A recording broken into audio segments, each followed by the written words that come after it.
Bien, eh, sean ustedes muy bienvenidos a esta presentación del libro La insurrección chilena desde la mirada de la Fundación Jaime Guzmán, así como los saludo a cada uno de ustedes conectados en diferentes partes de nuestro país, de cualquier lugar en realidad del mundo, gracias a las posibilidades que nos dan estas plataformas. Aprovecho también de saludar al director ejecutivo de la Fundación Jaime Guzmán, Jorge Jara Quemada, y por supuesto a la invitada a nuestra invitada para presentar este libro, la ex ministra de Educación y actual directora ejecutiva del Centro de Estudios Libertad y Desarrollo, Marcela Pudillo. Marcela, muy bienvenida y muchas gracias por aceptar esta invitación. Gracias. Estamos a prácticamente un año del 18 de octubre, acontecimiento que rápidamente y sin mucha posibilidad de reflexión, los lenguajes del periodismo llamaron estallido social. El seguimiento a todo este proceso insurreccional, que tan solo detuvo nuestra pandemia, ha sido seguido por la Fundación Jaime Guzmán. En ese sentido, este libro que ofrecemos en formato digital y que pueden encontrar en nuestra página web, de hecho, y gratuitamente, al momento de abrir nuestro sitio web, inmediatamente se les va a aparecer un banner en el cual ustedes podrán revisar este texto. Muy brevemente, yo podría decir de que la importancia de este texto, o el aporte de este texto, son fundamentalmente tres. El primero es que refleja en parte el trabajo y la misión de la Fundación Jaime Guzmán. El orden capitular del libro muestra el trabajo que nosotros hacemos con jóvenes. El primer capítulo, que está conformado por columnas y cartas que hicieron un seguimiento de todo este proceso de la insurrección, está escrito fundamentalmente, salvo por quien habla, digamos, por jóvenes. Y los otros dos capítulos, uno referido a un insumo que nosotros producimos que se llama Mirada Política, que es, como dice su título, análisis político sobre diferentes temas coyunturales, en este caso referido, ¿cierto?, a la insurrección chilena, y también los llamados ideas y propuestas que conforman otro capítulo, que son documentos un poco más amplios y por carácter no tan político, sino que también técnico, están escritos fundamentalmente por jóvenes investigadores de nuestra fundación. El segundo aporte importante, a mi juicio, es que el libro aporta diferentes reflexiones para los desafíos que este momento nos demanda.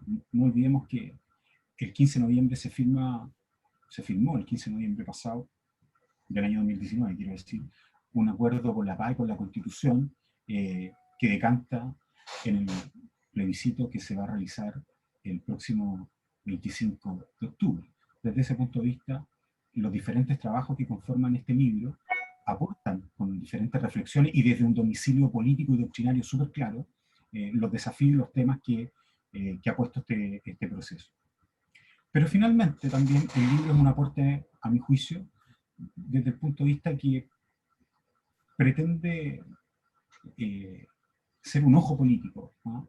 Una memoria, una constatación respecto del clima que hemos vivido, porque si bien el 18 de octubre visibilizó abruptamente ciertos malestares de nuestra ciudadanía, referidos al costo que le había significado toda nuestra modernización, ya sea porque había personas que se endeudaron, ¿no?, en diferentes dimensiones de su vida a propósito o debido a nuestra modernización, y otros más bien que han querido ser incluidos, no se han sentido completamente incluidos en esta rápida modernización y desarrollo de nuestro país. También el 18 de octubre fue un estallido violento. Las huellas más importantes y simbólicas de este estallido uno las puede encontrar en las estaciones de metro quemada. El 15 de noviembre se firma un acuerdo por la paz y por la nueva constitución que, si bien calma un poco los ánimos, en ningún caso redujo a la violencia. Y eso abre otras discusiones más. Piensen ustedes que el 18 de octubre personas que perdieron sus trabajos, los locatarios más humildes, hasta las cadenas de lujo, tuvieron que enlatarse. Corríamos a las 6 de la tarde, hasta antes de las 6 de la tarde, para poder llegar a nuestras casas a salvo. En fin, la violencia ha marcado también este proceso y tiene la connotación de ser un tema no cerrado en nuestro país, porque si bien la violencia ha sido un tema que se ha expuesto y que se ha hecho mucho más explícito desde el 18 de octubre en adelante, se venía incubando, permítanme decirlo, desde mucho antes, ¿no? No solamente desde detalles pequeños que dejamos pasar, como escupitajos a las autoridades, lenguaje violento en diferentes redes sociales, nuestro nuevo ágora, entre comillas, digamos, sino que también lo hemos presenciado a partir de cierta tolerancia que hemos tenido, no sé, considerando ciertos parlamentarios que apoyaron causas de movimientos terroristas en las puertas de nuestro Congreso Nacional, reuniéndose con terroristas o con personas que apoyaban causas terroristas en los cafés parisinos, ¿ah? Apoyando además a personas o poniéndose poleras, ¿se acuerdan ustedes, no? Todas estas poleras que aparecían con el senador Jaime Guzmán asesinado, pero además vimos tolerancia con los overoles blancos. Hemos visto hoy día mismo en la prensa, yo escuchaba en la mañana al mismo parlamentario señalando que la forma de hacernos cargo de la violencia era más bien reflexionar sobre sus causas y no tomar medidas al respecto, digamos, antes que tomar medidas al respecto. Bueno, desde ese mirado así, entonces, yo diría que esos son, en mi humilde opinión, los tres aportes que hace este texto y que me imagino que en sus diferentes aristas o por la connotación que tiene, Marcela nos va a comentar con mayor detalle. Gracias, Marcela, y bienvenida nuevamente.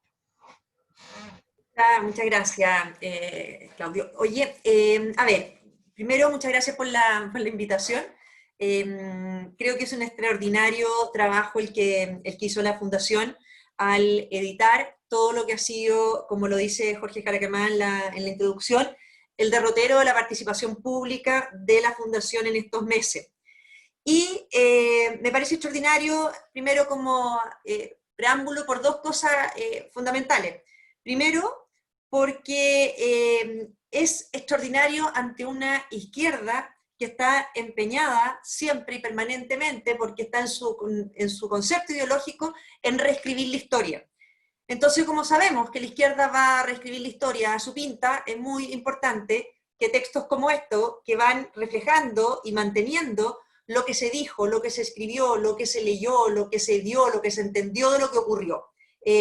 Aquí me parece que es fundamental. Lo segundo me parece extraordinario porque viene casi en su totalidad, así que, pero son todos muy jóvenes, de voces muy jóvenes, de gente muy libre, que no carga ni con las heridas del pasado, ni con traumas del pasado, sino que se aproximan a lo que estaban viviendo con total libertad. Y eso me parece que es bien importante para algo que vamos a hablar, que quiero señalar en algo un poquito más adelante. Con esto de la izquierda de reescribir la historia, y por eso son tan importantes los libros sobre lo que hemos vivido y que queden ese registro, piensen ustedes lo que ocurrió cuando ahora, el 4 de septiembre, se cumplieron 50 años de que Salvador Allende asumiera presidente de la República. A mí me llamó muchísimo la atención las declaraciones del diputado en ese minuto, diputado Jaime Toá, que fue exministro de Allende. Y él en la radio Bio Bio dijo, clarísimo, hablando que ¿por qué Salvador Allende está tan vivo en la memoria de los chilenos? No solo en Chile, sino en otras partes del mundo. ¿Por qué el Partido Socialista tiene a Allende como un ícono fundamental de su presente y su futuro? Y él se respondía, en Chile hay quienes, y espero estar entre ellos, seguimos manteniendo la defensa de valores fundamentales, de la igualdad, de la dignidad, del fin de los abusos, de la defensa de las riquezas básicas del país. en ese sentido Allende fue un precursor de esa manera de actuar en política. O sea, a ese nivel reescriben la historia. O sea, a esta altura, un líder, un héroe, y lo dijeron con todas sus letras, que podría estar cumpliendo un rol en la crisis actual. Pero no solamente lo dice alguien que fue exministro de Allende, sino lo dice alguien que supuestamente llegaron a refrescar la política. En ese minuto Gabriel Boric en su cuenta de Twitter puso lo siguiente: a 50 años del triunfo, tomamos tu posta, compañero, y de tantos luchadores y luchadoras sociales. Con la esperanza intacta seguimos. La verdad que si no fuera por luchadores y luchadoras, ese lenguaje de género tan políticamente correcto, uno pensaría que lejos de ser un joven político que llegó a refrescar la política, es alguien coetáneo a Jaime Toá o de las épocas de Allende, porque qué texto más antiguo y más anacrónico. Pero es un ejemplo para demostrar cómo la izquierda, en el fondo, hace del reescribir la historia su ideología principal. La izquierda le atribuye a la interpretación de la historia un valor fundamental. Y la derecha, a contrario de eso, no. Nunca estamos pensando en los relatos, en escribir la historia correctamente, en escribir nuestra visión. Por lo tanto, el libro tiene en esa materia un sentido fundamental. Porque además, con lo ocurrido el 18 de octubre, yo no sé si a ustedes les pasó, pero a mí lo que más me impactaba, porque uno sabe que hacia atrás nos han intentado reescribir la historia una y otra vez, contándonos que pasó algo distinto a lo que pasó, contando también que en los países en que existía el comunismo, la situación era completamente distinta, como sabemos que era. O sea, están permanentemente haciendo un esfuerzo de escribir la historia. Pero acá siento que a partir del 18 de octubre se superaron a sí mismos, porque la iban reescribiendo mientras nosotros la vivíamos. O sea, las mentiras, la desinformación, les daba lo mismo, eran a vista y paciencia de quienes sabíamos que estábamos viviendo algo completamente diferente. Por eso me parece muy importante en esa parte el objetivo que tiene este texto. Ahora, a un año del 18 de octubre, tengo y quiero hablar 5 ideas, 3 que están recogidas de los artículos recopilados en este libro de la insurrección chilena, desde la mirada de la Fundación Jaime Guzmán, y 2 que quiero agregar yo al análisis, y en base a eso poder tener espacio para preguntas y poder conversar. Primero, quiero ser súper clara que no hay, a mí el aniversario del 18 de octubre me molesta y tengo temor de que se empiece a visualizar como que todos quieren apropiarse de lo positivo que podría haber en ese 18 de octubre. Y no hay que olvidar que el 18 de octubre solo hubo violencia y destrucción. Solo violencia y destrucción de un nivel que en Chile no habíamos visto jamás.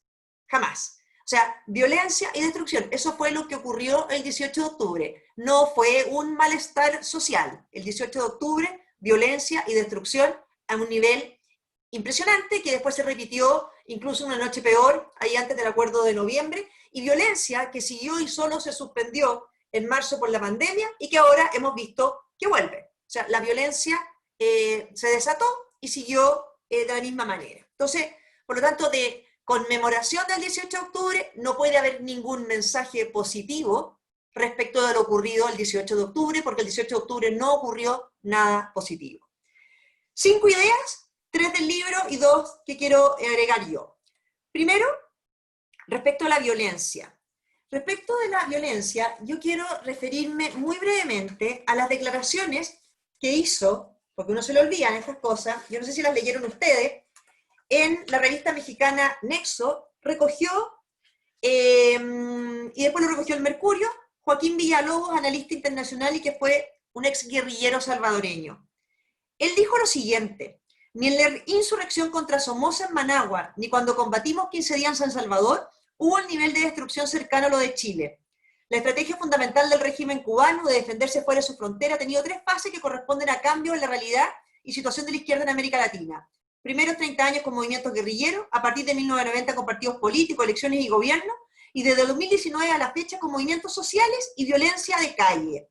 Cuba decidió que sus creyentes debían pasar de la lucha revolucionaria al vandalismo callejero, porque solo la violencia generaría hechos mediáticos y políticos suficientemente potentes para su defensa. Y advierte, dijo él mismo, protestas en Colombia, Ecuador y Chile en 2019 tenían causas reales, justas y legítimas a su juicio. Las mayorías se movilizaron pacíficamente por demandas internas, pero la violencia fue responsabilidad de minorías subordinadas a factores externos, con un vandalismo premeditado, organizado, artificial, movido por intereses externos y no encaja en la forma que evoluciona una protesta de calle. Y dice además, algo que a mí me llamó mucho la atención, él es un ex guerrillero y dice lo siguiente: en la calle solo hay dos tipos de violencia, la espontánea y la organizada. En el 2019, casos de Ecuador, Colombia y Chile, no hubo represión letal que justificara la violencia. Esta no fue espontánea. Lo masivo fue simultáneo con lo violento. No fue reactiva, sino organizada, premeditada y dirigida. En Chile se incendiaron puestos policiales y penetraron instalaciones militares. Y agrega, no hay explicación política racional al nivel de vandalismo. De mis tiempos de guerrillero, sin haber recibido nunca instrucción militar, recuerdo cuánto nos costó aprender a derribar torres conductoras de energía. En Chile destruyeron locomotoras de acero en ataque sincronizado. Esto requiere instrucción, medios, planeación y mando centralizado. Por lo tanto, acá, toda la discusión que ha surgido después, política, constitucional, hace que se nos olvide eso. Ese nivel de violencia y destrucción fue lo que sufrió Chile el 18 de octubre. Acá, de distintos artículos de la insurrección chilena, del libro de la Fundación, ya muchos de ustedes hablan de esta violencia en esos términos. Claudio Arqueros hablando cómo la insurgencia pretende declarar interdicta la política. Benjamín Cofré dijo, nunca ha cambiado la visión sobre la violencia en la ultraizquierda. ¿Y qué razón tiene Benjamín Cofré con esa frase en el artículo o columna que leí de esta recopilación? De las declaraciones de Tellier del fin de semana, ¿qué llama la atención? Que alguien se sorprenda de las declaraciones de Tellier. O sea, a mí me lo encuentro como casi de una, no sé, inocencia, que haya gente que se sorprenda, que hagan, que pidan, que poco menos que se rectifique. Si es lo que ha pensado siempre Tellier y el Partido Comunista sobre la violencia. Cuando se trata de un dirigente que estuvo vinculado al Frente Manuel Rodríguez en las acciones que impetraron de violencia, en el atentado a Pinochet, en el que él lo defiende como un acto de justicia social, atentado en el que murieron 5 escoltas y que pudo haber muerto un niño de 10 años, entonces sorprenderse ahora de que el Partido Comunista reivindique la violencia o sea, es como que ahí uno se da cuenta que se ríen de nosotros en la cara, porque ¿quién puede sorprenderse? Si ellos, es de una coherencia perfecta la declaración de Tellier. Después Pedro Toledo dice también en su artículo, o en alguno de los artículos, poner orden es un imperativo para el Estado, no una opción. Y demuestra que efectivamente lo que estábamos viviendo era, como lo dijeron los propios carabineros en ese minuto, estaban sobrepasados. Magdalena Mondaca dice en una frase que me gustó mucho leer los artículos, dice, sobran tweets, urge el orden. Como diciendo, ¿de qué sirve tantas declaraciones de todo tipo, respecto de autoridades, respecto de políticos, cuando la verdad lo que había urgencia era por el orden? Y aquí, para enfrentar la violencia, es fundamental darnos cuenta que en Chile se ha roto el consenso que tenía que haber sobre la violencia. La violencia no es solamente un problema de fuerza pública, sino que también es un problema político. No bastan declaraciones sobre la violencia. Es muy fácil decir condenamos la violencia. Pero lo difícil es dar el segundo paso, que haya un consenso para respaldar el uso de la fuerza legítima dentro de un Estado de Derecho para imponer ese orden. Y eso hace rato que se rompió en Chile. ¿De qué sirve que haya declaraciones de que están contra la violencia si mantienen acusados a los ministros del Interior? ¿De qué sirven las declaraciones contra la violencia si acusan al intendente de la región metropolitana cuando trata de poner orden en la Plaza Italia? ¿De qué sirven las declaraciones si tú al final no vas a dejar actuar ni vas a respaldar tampoco la acción de Carabineros? Lo decía Teresita Santa Cruz en un artículo, no son los derechos humanos una cualidad inalienable de toda persona independiente de su cargo, lo decía en relación a Carabineros.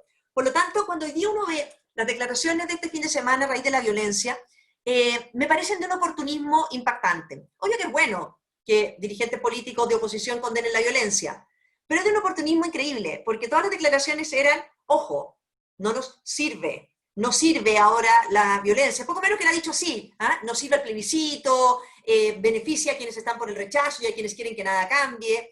Ya hoy día el presidente, no sé, director de CERVEL, dijo que pedía que hubiera un clima de paz para el plebiscito. Si lo que Chile necesita es paz, no climas de partida, paz real, y no para el plebiscito, siempre. Por lo tanto, todas estas condenas están asociadas a un oportunismo muy grande que lo que hacen en el fondo es poner en el contexto la violencia y ser otra forma de validar la violencia. Separar la violencia del proceso que estamos enfrentando en este plebiscito es imposible, está en el ADN del proceso. Este proceso no nace sin violencia. Por lo tanto, pretender hoy día separar y quedarse con lo que les gusta, el sueño de una nueva constitución, y separarlo de la violencia, cuando sin violencia no estaríamos jamás en este proceso constituyente, es imposible que lo separen, por más declaraciones, Twitter, que puedan hacer, porque en el ADN del proceso está la violencia. Sin violencia no estaríamos en este tema. Segundo, idea importante que me parece, es la abdicación de un relato. A partir del 18 de octubre no hubo guerra de narrativas. Simplemente se impuso la narrativa de la izquierda.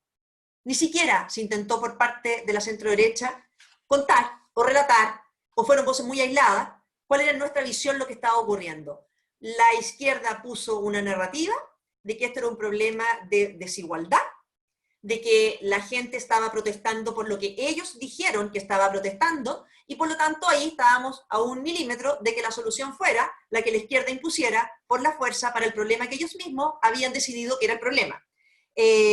Por lo tanto aquí, desgraciadamente, estamos frente a ni siquiera una guerra narrativa, sino que una abdicación de narrativa, y nos impusieron el relato. A tal nivel que cuando se les habla de violencia a políticos del Partido Comunista, ellos dicen, ¿por qué me preguntan a mí de violencia si el modelo es el violento? O sea, para ellos es tan violento, o pretenden convencer que es tan violento el modelo de desarrollo del país, con barricadas, con molotov a las comisarías, con ataques incendiarios. Eso, es tan violento eso como el modelo de desarrollo. Claudio Arqueros dice por ahí en algunos de los artículos de la recopilación que leí, dice que se extrañaba aquellos tiempos en que el paraguas común que tenía Chile Vamos, la centro derecha, era este modelo de desarrollo. Bueno, y efectivamente lo que hay atrás, en un telón de fondo, todo lo que hemos vivido desde octubre, es un ataque a nuestro modelo de desarrollo. Un ataque a un país que llevaba 30 años haciéndolo bien. De hecho, en el minuto en que Chile tiene los índices más bajos de desigualdad, es poco antes de las revueltas de octubre. Por lo tanto, la explicación de la izquierda no hace sentido frente a lo que estaba ocurriendo. ¿Pero qué pasó? Se abdica este modelo, quienes lo construyeron desde la centroizquierda abdican de ellos, se acomplejan frente a esta izquierda más intolerante, y pasa lo que pasa en muchos de los países como parte de estas insurrecciones, una estrategia de desmoralización del país, y por lo tanto el relato lo imponen sin contrapeso.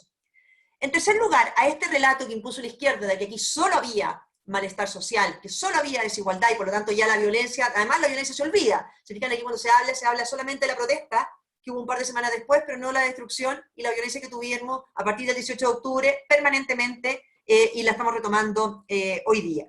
Si el problema hubiera sido el que ellos habían detectado, no calza ni hay simetría con la solución que la izquierda termina imponiendo en ese acuerdo de noviembre, que es entonces una nueva constitución. O sea, si el problema era la desigualdad, si el problema era el malestar social, si el problema eran los abusos, si el problema era la demora en mejorar las condiciones sociales de mucha gente que lo estaba pasando mal, ¿qué tiene que ver la nueva constitución?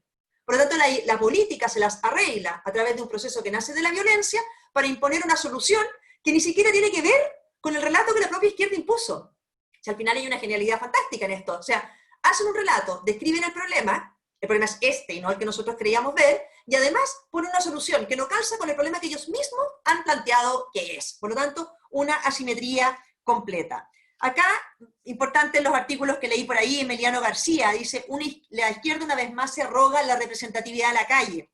Felipe Layo, me gustó la frase que dice, es una respuesta de élite a los problemas sociales. Diego Vicuña poniendo el acento en cómo los proyectos de la agenda social están parados en el Congreso, bueno, y van a seguir parados, mientras dura el proceso constituyente. O sea, aquí se le dio una respuesta política de élite, respuesta que además había sido derrotada solo 2 años antes en las urnas. El candidato que impulsaba la Asamblea Constituyente derrotado, marca tu voto y toda esta Asamblea Constituyente, nadie lo siguió. De hecho, los políticos que han sido los grandes articuladores de estas asambleas constituyentes, como el caso de Fernando Atria, no logra juntar firmas ni para construir un partido, ni para ser elegido a nada. Por lo tanto, aquí eran políticos aprovechando de la violencia para ganar lo que no habían logrado en las urnas y lo que no iban a tener cómo lograr ganar en las urnas. Entonces, realmente por la violencia se logra una respuesta política a un problema que ellos habían catalogado como social. Y las demandas sociales, bueno, siguen esperando. La reforma de pensiones sigue parada, la reforma de salud sigue parada, no quieren ahora avanzar tampoco en las rebajas de parlamentarios, o sea, nada, ninguna de las reformas importantes se va a avanzar y no se va a avanzar el próximo año. ¿O alguien cree que el Congreso va a seguir legislando mientras haya una asamblea constituyente definiendo los temas constitucionales. Dos ideas, y con esto ya voy terminando, es, en cuarto lugar, se ha intentado mucho justificar, y lo vi, me tocó el domingo, en poner en contexto quiénes son estos jóvenes que estaban en la Plaza Italia, los que se mantienen en Plaza Italia, como si fueran jóvenes que en el fondo son invisibles y quieren tener esta visibilidad, porque si no, no estarían echados en sus camas con una frustración muy grande, que no me cae duda que muchos jóvenes de eso lo hay. Bueno, pero quiero citar, que es importante, un estudio de, no precisamente Libertad de Desarrollo ni de la Fundación Guzmán, sino que de NUDESOC, del Núcleo de Sociología Contingente, centro de estudio vinculado a estudiantes de Sociología de la Universidad de Chile, que han hecho una cantidad de análisis para ir poniendo en evidencia empírica lo que ocurrió en octubre del año pasado. Haciendo encuestas en la Plaza Italia, les quiero decir algunos datos que es importante para saber qué tipo de jóvenes es el que está saliendo a la Plaza Italia a destruir y a hacer violencia. Las comunas de donde vienen, las principales comunas de donde vienen son de Santiago, Ñuñoa, Puente Alto, Maipú, La Florida, Providencia. De las menos comunas que vienen son de las más vulnerables de la región metropolitana. Segundo lugar, nivel de educación. Vean este dato de este estudio. El 45% de los que estaban protestando, las encuestas que ellos han hecho durante varios días, la hicieron entre octubre y noviembre, tiene educación superior completa. Y más de un 10% posgrado, educación de posgrado. O sea, estos son jóvenes a quienes el Estado, por supuesto, todos los chilenos que pagan impuestos, les han pagado una educación gratuita y están ahí, destruyendo y protestando. Es un estudio de sociología de la Universidad de Chile. Tercer dato, un 64% de ellos se identifica con la izquierda. Un 1,4% se identifica con la derecha. O sea, es una calle politizada completamente. O sea, ¿en qué grupo hoy día no politizado te encuentras con gente que se identifica en un 64% por la izquierda? O sea, esa es la gente que estaba ahí destruyendo. Y las principales demandas, pensiones, salud, educación. Nueva constitución, bastante más abajo. Entonces va a tener claro lo que estaba pasando ahí en ese minuto.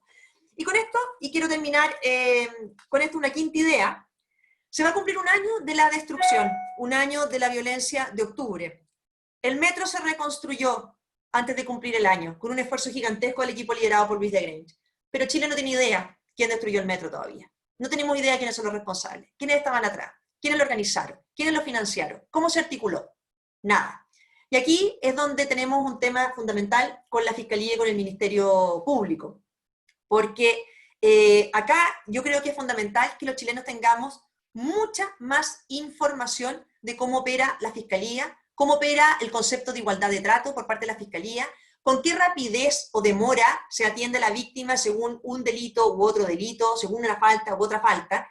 Vimos que el carabinero, por el tema de Pionono, fue inmediatamente caratulado como homicidio frustrado. Yo quisiera saber si hay más carátulas de homicidio frustrado en todos los desórdenes. Esas carabineras que vimos quemarse en una de esas días de protesta, yo creo que no están, que entiendo que no están caratulados como homicidio frustrado, sino que desórdenes, hay otros con ataques con elementos incendiarios, pero no homicidio frustrado. Entonces, saber con qué criterios la Fiscalía está actuando en esta materia y por qué no tenemos todavía la verdad frente a lo ocurrido. O sea, o qué estado de avance o de retraso existe sobre esa investigación. Hay investigaciones que simplemente no prosperan. Y aquí, al parecer, al país no le importa saber quiénes fueron los responsables o quiénes estuvieron atrás.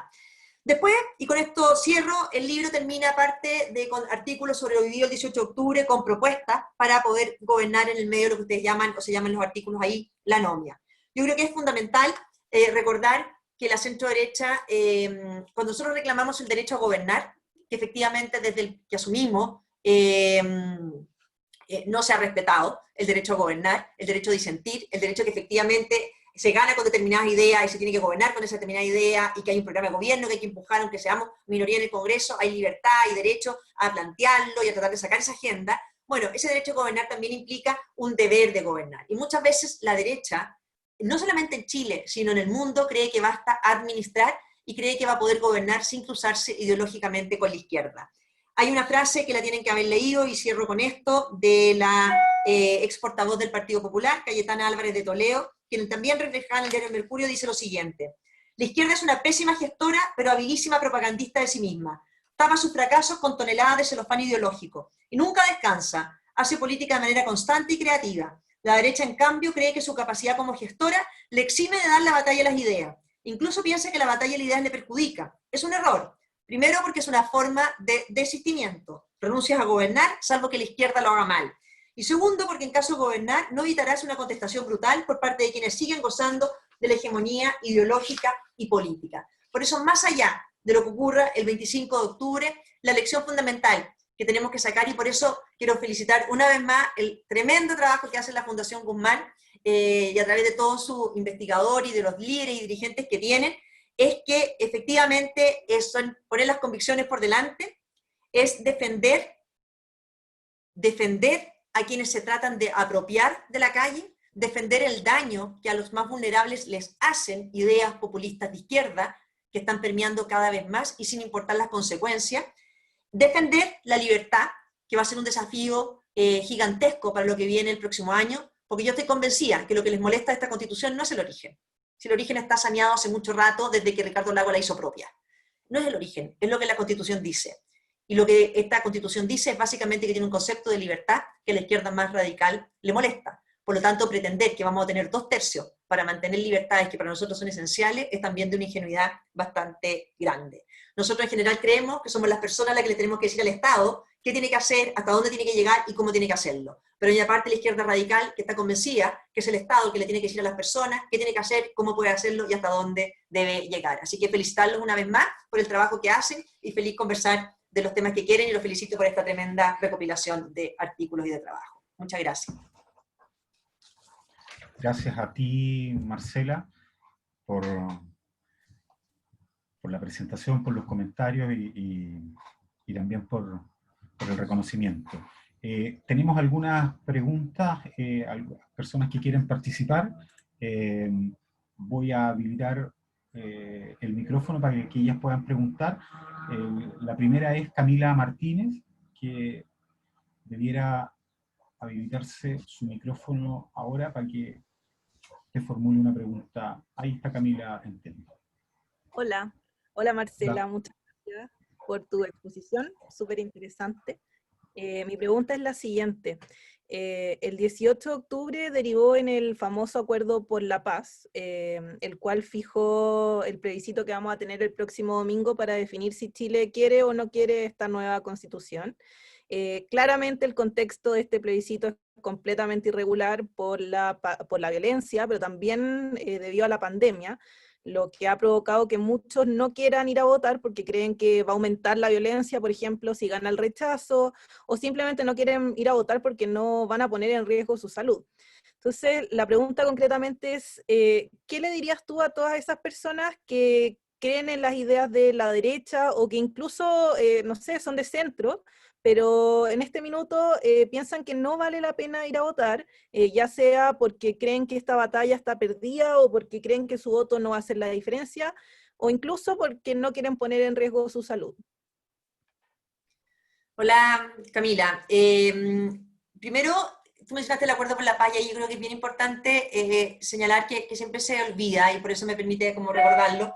El primer punto de ese Acuerdo por la Paz era el compromiso de los partidos políticos por la defensa del orden público. Entonces, la verdad que uno dice, ese primer punto lo dejaron de cumplir, al día siguiente firmarlo, cuando empezaron con las acusaciones a presidente de la República, intendente, ministro. O sea, el acuerdo siguió por una vía, la nueva Constitución, y todo el Acuerdo por la Paz quedó en nada. Ahora, efectivamente esto es un plebiscito que se da en condiciones muy irregulares por el tema de la pandemia. Hay comunas y regiones con cuarentena muy exigente. Esto no se trata solamente del día de ir a votar, que se puedan levantar los permisos para que la gente pueda ir a votar, sino que la dificultad que ha habido para hacer campaña. El derecho a tener un voto libre e informado implica que tú puedas informar, puedas informarte, y hay una tremenda dificultad. La gente no puede estar recorriendo, no podemos estar haciendo reuniones, hay toque de queda. A mí me ha llamado cualquier cantidad la atención que como que a nadie le importa, que aquí la agenda política se puso anteojera, se propuso que había que hacerlo, dio lo mismo. O sea, cuando en marzo se suspende con 100 casos activos el plebiscito, hoy día da lo mismo los casos activos, porque en el fondo la pandemia la dejó de importar. O sea, cuando hoy día uno escucha al colegio de profesores decir que el 18 de octubre van a salir a manifestarse con todas las medidas sanitarias sin ningún problema, el mismo colegio de profesores lo único que hace es obstruir la vuelta a clase con todas las medidas sanitarias. O sea, la pandemia les dejó de importar para el tema de la agenda política y les importa solo para una agenda política, para tratar de destruir al ministro Maña, dicho lo que sea. Entonces, yo creo que ante todo lo que está pasando, es fundamental ir a votar.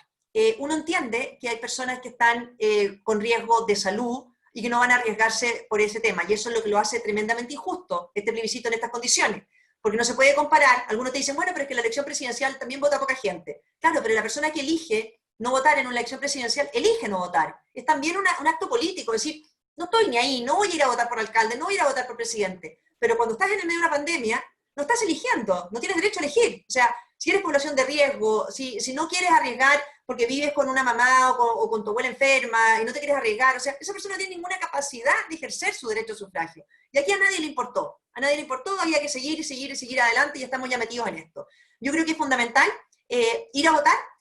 Todos los estudios demuestran que hay mucha más gente del rechazo de la que aparece en las encuestas, pero que también es mayor la gente del rechazo que no quiere ir a votar por razones que las que tú dices. Primero, yo creo que el tema de la violencia, si hay gente que cree que votar rechazo va a traer más violencia o no, cree decir que entonces ya estamos en una democracia, estaríamos en una democracia completamente bajo chantaje. Si tú no tienes libertad para votar como quieres en un plebiscito, por miedo a que el Estado no va a ser capaz de hacer respetar el Estado de Derecho, entonces tenemos un problema mucho mayor que el plebiscito. Por lo tanto, fundamental ir a votar. En segundo lugar, a mí me parece que es esencial que el resultado sea lo más parejo posible si queremos tener una convención equilibrada y un proceso lo más equilibrado posible. En tercer lugar, yo creo que hay que decirle que uno rechaza la violencia, decírselo fuerte y claro con un lápiz en ese momento. Entonces, creo que al revés, tenemos que hacer un esfuerzo estos días por movilizar la votación de la gente que no comparte ni el origen de este proceso, no comparte el proceso, no comparte el contexto, y al mismo tiempo entender que si bien la Constitución no es la solución a los problemas sociales, porque podría tenerse una Constitución llena de derechos sociales y no se va a garantizar, las constituciones no son inocuas. O sea, de aquí puede salir un texto que obviamente vulnera libertades que para nosotros son muy importantes. Por eso a mí me cuesta mucho entender que gente que comparte las ideas de libertad que están en esta Constitución estén dispuestos a votar a prueba, porque no veo cómo van a conseguir 2/3 para volver a escribir algo similar de lo que hoy día está en la Constitución. Entonces, no sé, el llamado a esta altura es, ojalá que nadie que está por el rechazo se quede sin votar, porque estamos ante una decisión muy fundamental para todo lo que viene. Bueno, Felipe Lyon también quiere preguntar. Le vamos a habilitar el micrófono ahora, Felipe. Hola. Hola, Hola, ¿se escucha o no? Sí. ¿Me escucho o no? Sí. Sí. Perfecto. Sí, sí. Hola, Marcela. Muchas gracias, como siempre, por la exposición y por la pelea que has estado dando este tiempo. Yo tengo una pregunta que me azota la cabeza hace meses, y es que, y voy a hacerle una pequeña introducción para que se entienda la pregunta, pero tú has dicho muy bien que por un lado tenemos a una derecha inocente, incluso aparte de la que vota rechazo, que cree que en el fondo este plebiscito como que no vale la pena ni siquiera pensar que es una mala idea, sino que hay que echarle para adelante. Parte, yo creo que también del gobierno piensa así, y también parte de la derecha que vota apruebo pensando, y ahí me quedo con lo que tú dijiste al final, digamos, no sé cómo llegan a pensar que pueden lograr una constitución mejor de la que tenemos hoy día si no van a tener esos 2/3.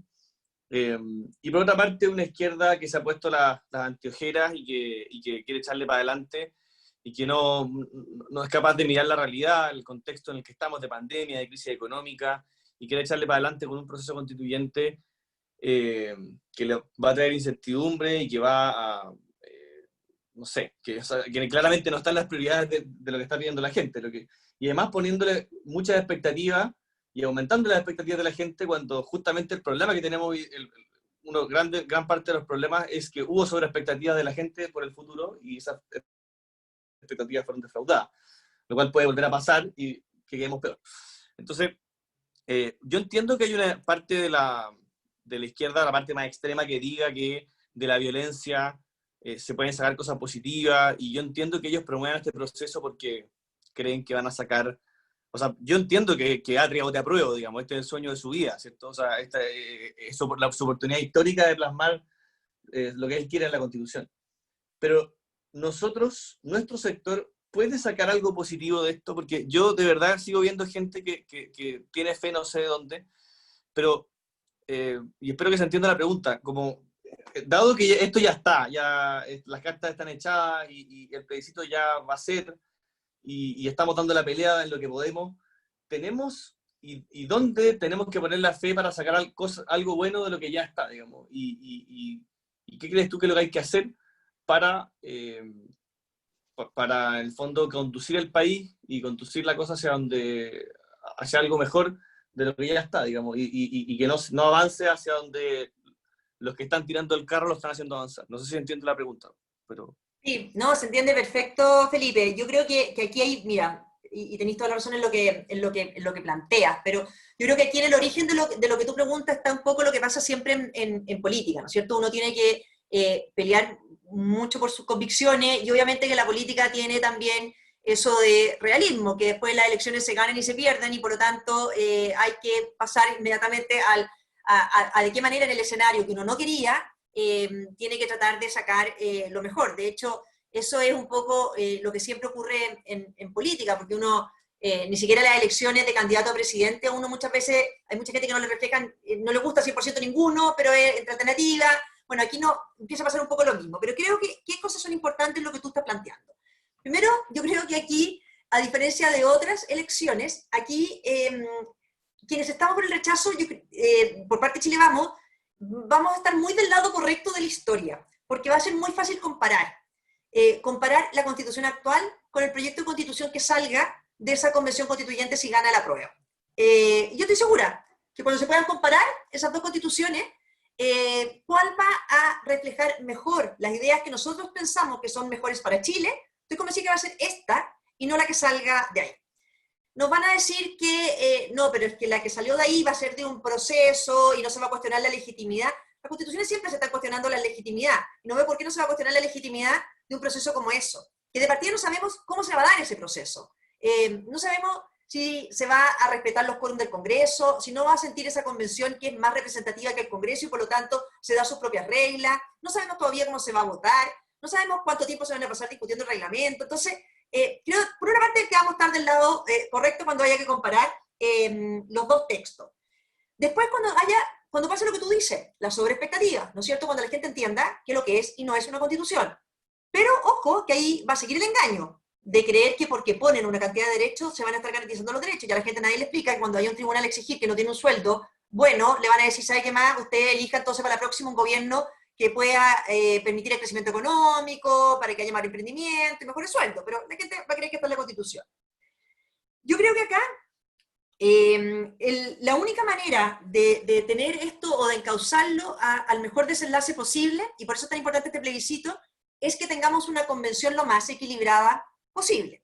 Para tener una convención lo más equilibrada posible necesitamos un resultado lo más equilibrado posible. Pero si tú me preguntas que de aquí va a salir algo bueno, yo creo que hace rato estamos viviendo puras cosas que no son buenas en Chile, que no son buenas para el país.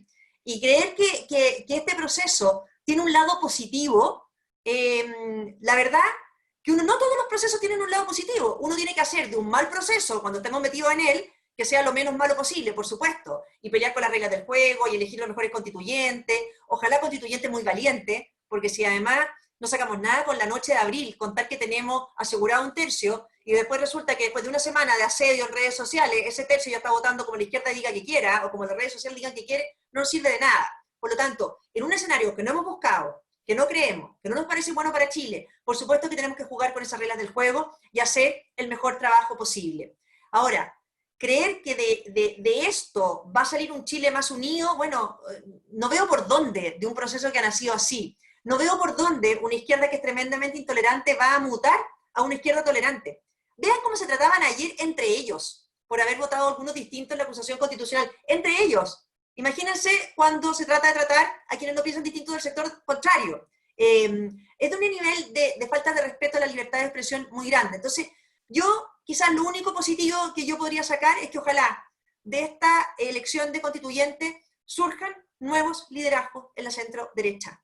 Gente valiente, gente con convicciones, que esté dispuesta a revertir el escenario en el que estamos hoy día involucrados políticamente, porque seguir con las mismas prácticas, seguir con las mismas estrategias, seguir con las mismas temores, no nos ayuda. Entonces, quizás la convención constituyente permite que puedan surgir, si ya estamos metidos en eso, porque gane el apruebo, nuevos líderes que puedan refrescar la centro derecha, y sobre todo que la puedan refrescar de carácter.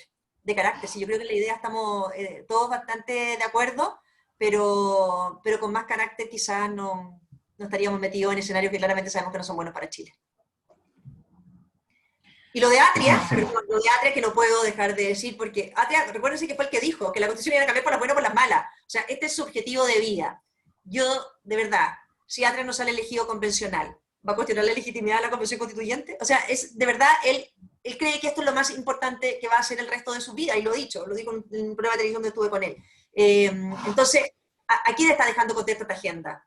¿Quién le gusta esta agenda? Entonces, claro, si perdemos, obviamente que vamos a tener que jugar de la mejor manera en esa regla del juego, pero es un proceso que no tiene nada bueno, que no nos gusta, y que no tiene por qué salir algo mejor de lo que tenemos, pero bueno, vamos a tener que jugar en ella, y ojalá sea una oportunidad de ver nuevos líderes que puedan también ir refrescando la centro-derecha. Oye, recordar que estamos transmitiendo en directo vía Facebook también, y que nos pueden seguir en nuestras redes sociales, en Facebook, en Instagram y en Twitter como Fundación Jaime Guzmán. La siguiente pregunta, Marcela, la va a realizar Luis Felipe Moncada, a quien deberíamos habilitarle el micrófono ahora.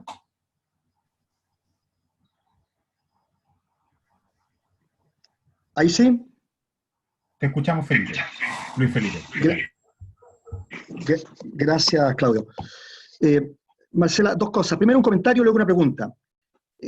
La importancia de lo que tú has señalado respecto a cómo la izquierda reescribe la historia, y la importancia de este libro y de todos los libros que se han escrito en el último tiempo, radica en que esto es una práctica muy vieja. Si uno lee los historiadores que se refieren a la Revolución Francesa, manifiestan de que esta fue mirada por horror por sus contemporáneos mientras vivieron, y que luego las generaciones posteriores la elevaron a un hito esencial de la historia.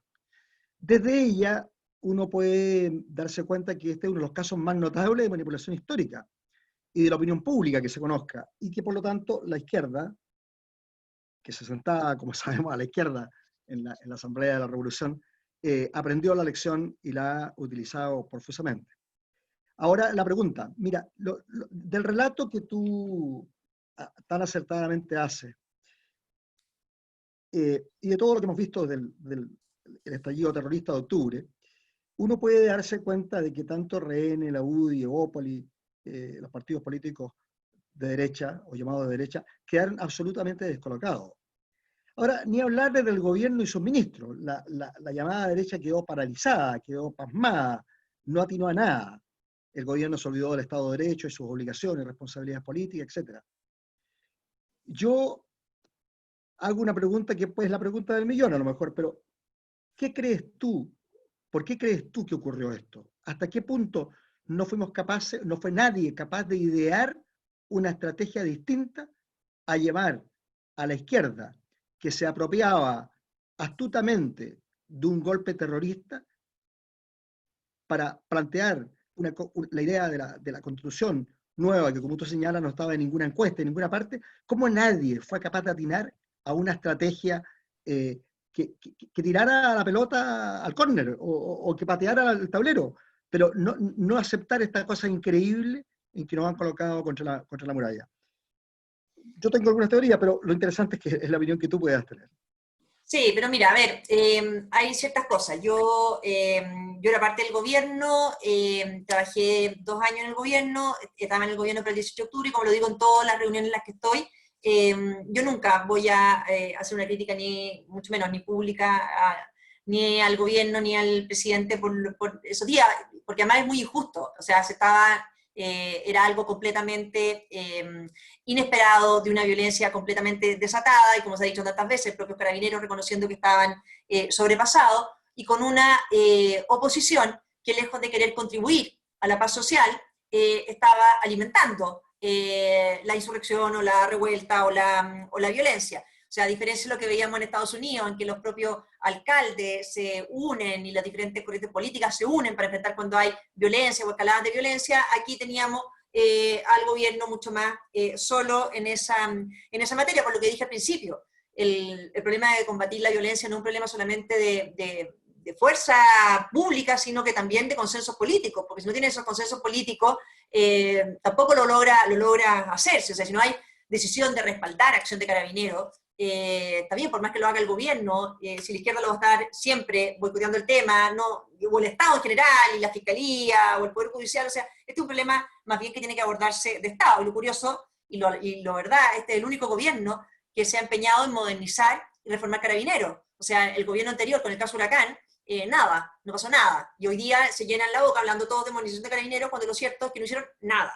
Nada, en esa época no hubo ni ministro acusado, no hicieron nada. Cuando se tapó el fraude tampoco. Entonces este es el primer gobierno que sí lo intenta hacer, una reforma que además la Cámara de Diputados no avanza porque no consigue los votos, ya pasó creo que a mixta o a tercer trámite, y eso es lo que se había aprobado unánimemente en el Senado, los diputados en el fondo tampoco aprueban las normas completas. Ahora, respecto de, a ver, yo digo porque ahí alguien hacía una pregunta, yo no he hecho ningún mea culpa, como dice alguien ahí, de faltas de carácter, ni mucho menos, pero sí siento que lo que hay en el origen del tema es que la derecha siente, no solamente en Chile, a nivel mundial, que gobernar es administrar, y que le basta administrar bien, y no necesita cruzarse ideológicamente con la izquierda cuando gobierna. Y ese es un error. Y ahí es donde yo creo que la centro-derecha en general comete esa falencia. Por ejemplo, lo tengo súper claro, o sea, en materia de educación, tú no mejoras la calidad de educación simplemente creyendo que llegas al Ministerio de Educación a gestionar el ministerio mejor que lo hacía la izquierda. Hay ideas instaladas de izquierda que le hacen daño a la educación pública y que tu deber era tratar de cambiarlas, porque le están haciendo daño. O sea, cuando le pones cada vez más limitaciones a un director de colegio para administrar su colegio, cuando los padres no pueden elegir el colegio, cuando el mérito no es valorado en los colegios a partir de octavo básico, etcétera, son ideologías de izquierda que le están haciendo daño a la educación pública. Por lo tanto, no basta que tú administres los recursos del Ministerio de Educación, tienes que ser capaz de cruzarte en las ideas que están haciendo. Y en eso creo que la centro-derecha está siempre en falta, en entender que cuando se gobierna hay que cruzarse ideológicamente con ellos. Entonces, cuando ocurren hechos como los de octubre, creemos, o cree la centro-derecha, ¿no es cierto?, que basta responder con programas de ayudas sociales, como se respondía, ¿se acuerdan?, esos primeros días, programas sociales cada vez más generosos, respondiendo en el fondo al mismo relato que la izquierda estaba imponiendo. ¿Dónde está hoy día la centro-derecha exigiendo mucho más resultados a la Fiscalía, al Ministerio Público, a desnudar la violencia? O sea, hay diputados notables, valientes, pero que hacen lo que pueden. Pero nos ha faltado, siento yo, más conducción política como Chile Vamos, a los partidos. O sea, una pena que no estemos enfrentando a este plebiscito en condiciones de mucho mayor unidad.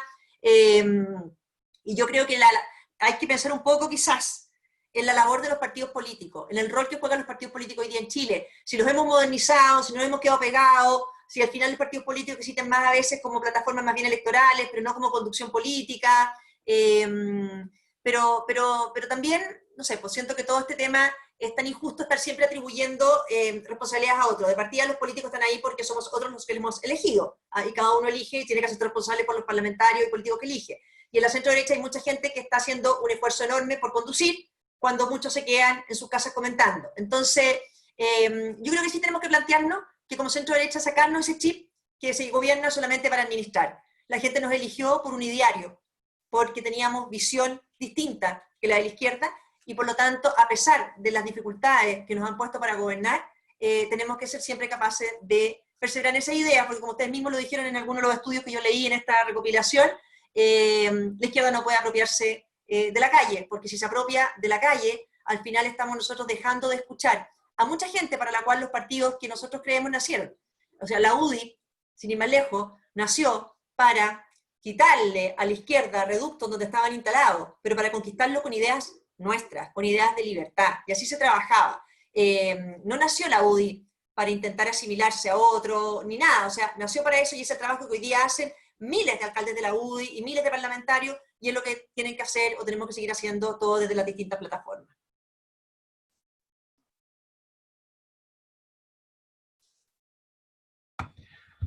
Bueno, tenemos varias preguntas que se nos han quedado en el chat, en las ventanas, Marcela, y quiero excusarme con todas las personas que quedaron ahí pendientes en preguntar, pero en honor al tiempo debemos cerrar. Para despedirnos le quiero dar la palabra a Jorge Jara Quemada, director ejecutivo de la Fundación Jaime Guzmán. Hola, Jorge. Hola, ¿qué tal? ¿Cómo estás, Marcela, Claudio? A todas las personas que nos siguen, un agrado. Muchas gracias por participar de esta actividad. Marcela ya ha sido recurrente, además, en tener la disposición para estar con nosotros, pero habiendo sido un ícono, digamos, en la situación que se dio durante este último año, nos pareció muy pertinente que participara.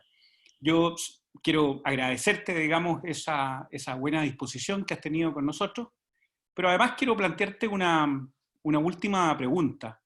Si la opción apruebo llegase a ganar el domingo 25, se va a abrir una situación, digamos, de constituir una asamblea o mixta o constituyente, como fuere, digamos, pero en el marco además de una serie de eventos electorales que van a plagar, digamos, próximos años, con discusiones que van a pasar desde temas municipales a temas parlamentarios, a temas presidenciales de país, etcétera, etcétera. ¿Cómo crees tú que se puede desarrollar buenamente, en un espacio además limitado de tiempo, como es un máximo de 12 meses, una discusión constitucional que permita plasmar en un texto que me imagino tendrá la pretensión de durar por 30 o 40 años más, una idea de sociedad que los chilenos podamos consensuar? ¿Tú crees realmente que va a ser posible ese consenso, plasmarlo en la Constitución, si es que ganase el apruebo, con este contexto que he descrito de innumerables eventos electorales? Y por lo tanto muchos incentivos y presiones de para distintos lados. Jorge, tú dijiste, o sea, gracias, porque la verdad que la pregunta permite dar uno de los argumentos que por lo menos para mí son fundamentales también para el rechazo. Es rechazar el contexto en el que esto se va a hacer. O sea, cuando uno escucha incluso a gente del apruebo, que de izquierda o centro izquierda más razonable, que te dicen, sí, yo quiero cambiar la Constitución, pero no me parece prioritario, y este me parece el peor periodo para hacerlo. O sea, te lo dicen igual, ¿eh? Porque la verdad que es difícil encontrar un peor periodo. Yo sé que nunca es un buen periodo para hacer una Constitución, pero este claramente es el peor. Saliendo de una crisis sanitaria, teniendo que reactivar económicamente al país, vamos a estar poniendo en discusión todas las reglas del juego. O sea, mientras Uruguay compite por atraer y atraer inversiones, nosotros vamos a estar diciéndole al mundo que están todas las reglas del juego en entredicho y en revisión. O sea, pésimo escenario. Y además lo que dices tú en un escenario electoral. La coyuntura de estar escribiendo una constitución con una campaña presidencial en paralelo. Cuando tú tengas constituyentes de nuestro sector y los del frente, ¿no siendo tratando de lograr acuerdos más razonables, y tengamos candidatos presidenciales tratando de decir lo que la gente quiere escuchar en fácil, o en un eslogan, o en una cosa más populista, va a estar arrastrando a que al final terminen en la Constitución escribiendo lo que ese candidato presidencial está tratando de contar al país, y no una Constitución. Por lo tanto, el esfuerzo que va a haber que hacer para separar o neutralizar ese efecto electoral va a ser muy grande. Va a ser muy grande, porque va a ser en el peor año para hacer esto. Cuando te dicen hoy día, los del apruebo, no, los constituyentes van a ser una especie de astronauta, o no sé cómo, porque no pueden ir al candidato en la elección siguiente hasta un año después, eso valía cuando el plebiscito era en abril. Pero si ahora no tienen elección al año siguiente. Por lo tanto, sí van a poder ir en la siguiente que tengan, no van a tener ninguna inhabilidad. Entonces, yo creo que el esfuerzo por neutralizar el efecto, sobre todo en la elección presidencial, que va a ser la más complicada, y además la incertidumbre que abre esto, porque este proceso va a estar en paralelo mientras se hagan las elecciones. O sea, vamos a elegir un Senado sin saber si la Convención Constituyente 3 o 4 meses después decida unicameral. Y que ya, te dicen, no pueden llamar a elecciones anticipadas. Bueno, pero ¿quién dice que no puede? ¿Por qué la Convención no va a poder decir, ¿saben qué más? Sí, a lo mejor duran 6 meses los senadores porque nosotros decimos que fuera unicameral, ¿para qué lo vamos a tener 6 años, 4 años, lo que sea? Elecciones anticipadas. Vamos a elegir un presidente sin saber sus atribuciones, porque las van a cambiar después. Entonces, eso es. Entonces, aquí también un poco unido a la pregunta de Felipe, que era muy buena. O sea, yo entiendo que si perdemos, hay que hacer de esto lo mejor posible. Pero pensar que esto es algo bueno en sí mismo, no. Porque por algo no está por el rechazo, por algo no quiere esta opción. Pero obviamente que al día siguiente, del 25 de octubre, nos vamos a poner, Fundación Jaime Guzmán, Libertad de Desarrollo, todos los centros de pensamiento del sector, a trabajar muy unidos por tener las mejores propuestas en materia constitucional, por tener los convencionales más capacitados en todo tipo de materia, por elegir gente con mucho carácter, ojalá también para que esos sectores más moderados que existen en Chile, pero que no están representados en la izquierda, puedan tener espacios de representación, por generar un clima que permita entender que lo que se hace en la Constitución lo separemos de esta cosa media programática electoral de los candidatos, pero va a requerir un esfuerzo muy grande, y ojalá que los partidos de Chile Vamos estén también, están todos en elecciones internas, estén conducidos de manera que contribuyan a eso. Y obviamente, yo también soy por naturaleza optimista, o sea que si al final ya estamos en ese escenario, que lo transformemos en algo lo más positivo posible para nosotros, y que salgamos, como hemos salido tantas veces en la historia de Chile, a ir con nuestras ideas a la calle, porque yo creo que lo que también se ha dejado de estar es eso, que podamos salir de nuevo a convencer con nuestra idea a los barrios, las comunas, a las ciudades, a los sectores más vulnerables, a esa gente que quiere libertad, y que no está dispuesta a que le quiten la libertad en una constitución redactada entre 4 paredes por personas que toda su vida han soñado con ser constituyentes. Entonces, yo creo que también va a ser una oportunidad para volver a un activismo que tenemos que reimpulsar. Bien, muchas gracias Marcela, le agradezco a toda la gente que nos acompañó esta tarde, gracias Jorge, recordar que pueden encontrar el libro en nuestra página web y excusarme con las preguntas que quedaron pendientes. Gracias Marcela. Gracias a ustedes. Adiós. Adiós. Hasta luego. Chao, que estén bien.